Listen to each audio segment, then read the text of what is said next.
Halo, kembali lagi di channel Rahasia Sukses. Di video kali ini akan dibahas lagi mengenai keuangan.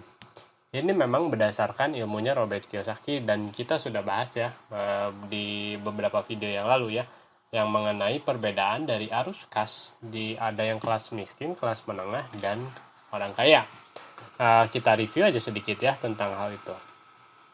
Nah, saya harap video ini bisa membantu teman-teman untuk mencapai yang namanya kebebasan finansial. Tentunya nanti setelah ini kita bahas. Ini adalah perbedaannya, kita review sedikit. Kelas bawah, dia mempunyai gaji dan akhirnya semuanya habis untuk biaya hidupnya dia. Sedangkan middle class itu biasanya gajinya cukup gede, dia bisa lebih besar daripada si pengeluarannya, tetapi dia sering tuh membeli yang namanya kalau akuntansi biasa mereka menyebutnya aset, tapi sebetulnya Robert Kiyosaki mendefinisikan itu sebagai liabilities. Karena mereka misalnya mempunyai gaji yang cukup besar dan bisa menabung, mereka akhirnya punya KPR, bisa nyicil mobil, punya kredit card, dan lain-lain seperti itu. Tapi ternyata si KPR dan kredit mobil yang lain-lainnya seperti ini ternyata hanya menambah expense. Nah, ketika menambah expense seperti itu, Robert Kiyosaki bilangnya ini adalah liabilities, kewajiban ya. Sedangkan orang kaya, dia punya income, fokus kepada aset-aset yang menghasilkan income gitu. Jadi definisi aset adalah hal-hal yang menghasilkan arus kas untuk menambahkan income. Dan ini ada definisi dari si kebebasan finansial. Kebebasan finansial terjadi ketika passive income lebih besar dari pengeluaran. Ini adalah pasif ya intinya. Kalau passive income itu artinya kamu bekerja atau tidak bekerja, kamu tetap dapat uangnya. Nah, sebetulnya tuh gampang. Kalian bisa yang disebutnya sebutnya apa ya? Misalnya financial ronsen gitu ya. Jadi kalian harus mengecek kondisi finansial yang terjadi di kehidupan kalian sekarang. Nah, biasanya ada yang tadi ya, sebutnya kan ada laporan laba rugi, ini adalah income statement, dan neraca saldo itu adalah balance sheet, isinya aset dan kewajiban. Tapi ini disederhanakan ya, bukan mengikuti tata cara akuntansi yang baku gitu. Nah, biasanya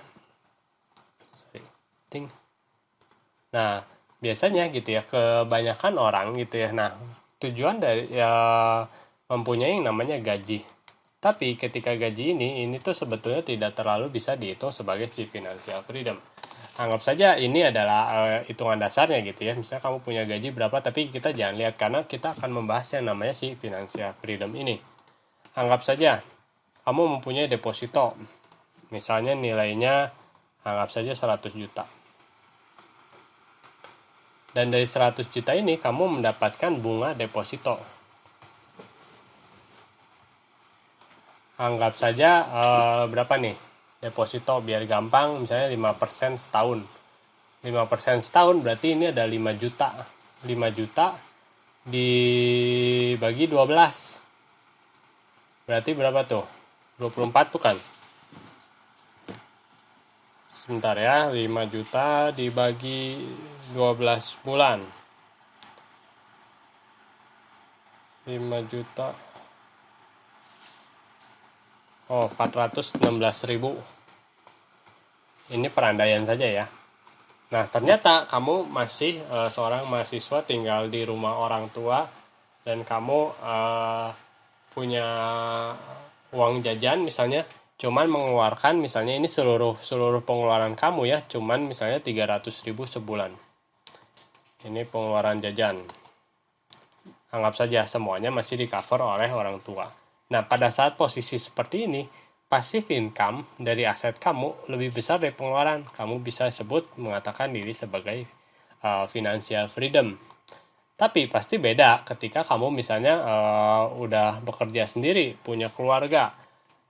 Pasti yang namanya pengeluaran ini akan naik ya gitu. Jadi ada buat nyicil rumah, ada buat kebutuhan makan dan apa gitu dan lain-lain, dan akhirnya kebutuhan si passive income ini bertambah besar gitu. Dan artinya gimana caranya kita mempunyai aset ini yang menghasilkan pendapatan pasif lebih besar daripada pengeluaran kita, walaupun pengeluaran kita bertambah.